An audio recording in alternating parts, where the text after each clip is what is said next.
Hello guys, welcome back to my channel, and in this video I will be showing you the project of the snake game that we will be creating. So in the snake game there's the apple which goes to different blocks, so it changes where it is. Then we have the snake where it's able to move and the blocks will follow it. The movements with the keys and the apples will pick it up, it'll make it grow. In the background, every time the snake moves, we have to make sure the background stays consistent. So now, let me show you the game. So this is the game. In the beginning, it says the first apple is practice. Click any button to begin.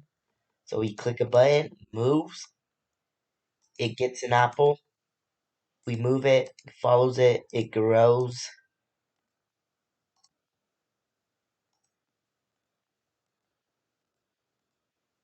And that's the game. I'll play it one more time, and let's see where I can get.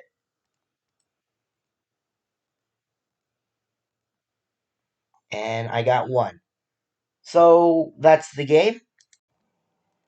And if you liked the video, hit the subscribe button and hit the like button to see more. Bye!